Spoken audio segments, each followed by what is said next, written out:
深爱上了阿强，在一个有星星的夜晚。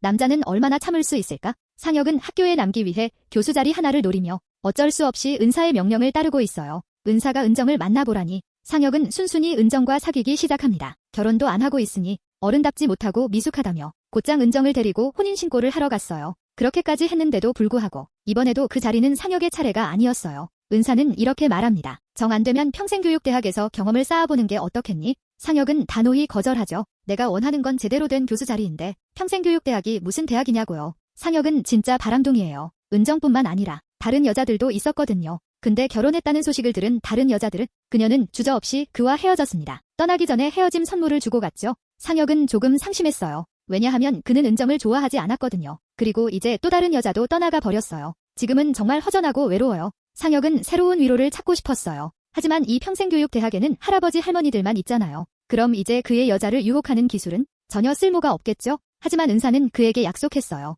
그가 이 할아버지 할머니들을 가르치면 내년에 학교에 남을 기회를 반드시 만들어줄 거라고요. 그래서 그는 자기 미래를 위해 마지못해 그곳에 왔어요. 결국 예상대로 수업에 온 학생들은 모두 나이 많은 사람들이었어요. 상혁은 수업에 대한 열정을 잃었어요. 그런데 그가 우연히 한번 교실 구석에서 아름다운 소녀 정향이 상혁의 시선을 사로잡았습니다. 이런 일이 있을 줄이야. 이곳에서도 이렇게 매력적인 여성을 만날 줄이야. 상혁은 속으로 미소 지었습니다. 수업 후에 보충 수업을 핑계로 정향을 혼자 남게 했습니다. 보충 수업이라 말은 했지만 사실상 상혁의 매력을 발산하는 시간이었죠. 정향은 순진한 여자라 이런 상황은 처음이었습니다. 그는 단번에 그녀를 사로잡았고 그 후 매번 수업에서 상혁과 정향은 눈빛을 주고받았습니다. 그리고 수업 후 보충 시간은 둘만의 약속된 데이트 시간이 되었습니다. 정향과 함께하는 시간이 늘어나면서 상혁은 점점 은정에게 냉담해졌습니다. 그런데 그날 은정은 상혁에게 대랑의 조수였던 추이화가 사직했습니다. 그래서 대랑은 은정을 다시 조수로 돌아와 주길 바랐습니다. 상혁은 무표정한 얼굴로 그녀가 예전에도 대랑의 조수였으니 다시 가도 별일 아니라며 대수롭지 않게 여깁니다.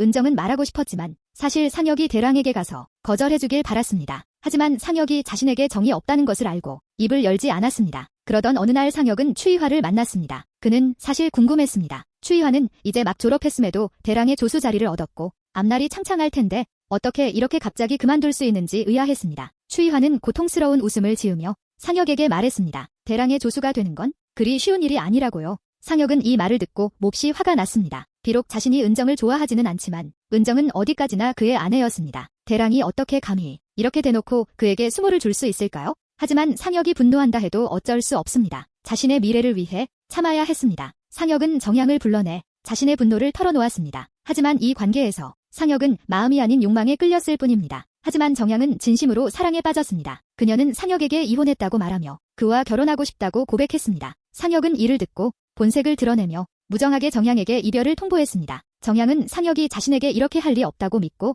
짐을 싸들고 그의 집 아래에서 그를 기다렸습니다. 하지만 상혁은 여전히 그녀를 피했습니다. 그뿐만 아니라 정향은 쓰레기통에서 자신이 상혁에게 준 정장을 발견했습니다. 상혁은 정말로 무정하다는 걸 알게 되었습니다. 정향은 깊이 상심했고 강물에 몸을 던졌습니다. 행인들이 발견했을 때는 이미 늦었습니다. 대랑은 이 소식을 듣고 즉시 경찰서로 달려갔습니다. 네, 맞습니다. 정향은 바로 대랑의 아내였던 것입니다. 대랑은 정향의 휴대폰을 보며 모든 상황을 알게 되었습니다. 즉시 상혁을 찾아가 단단히 혼내주려고 했습니다. 상혁은 사건의 전말을 알고 나서 자기도 어쩔 수 없었다며 항변했습니다. 그리고 자신도 대랑에게 똑같은 일을 당하지 않았느냐고 덧붙였습니다. 둘은 무승부라고 했습니다. 대랑은 더 화가 났습니다. 자신은 아무리 그래도 은정에게 강물에 뛰어들라고 한 적이 없다고 했습니다. 대랑은 말할수록 감정이 격해졌고 당장 야구 배트를 들어 상혁을 내려쳤습니다. 방 안은 어두웠기 때문에 이 한 방에 상혁의 머리가 크게 다쳤습니다. 대랑은 당황해서 곧바로 상혁을 병원으로 옮겼습니다. 은정은 소식을 듣고 즉시 병원으로 달려가 상혁을 껴안고 오열했습니다. 이렇게 이야기는 끝이 납니다.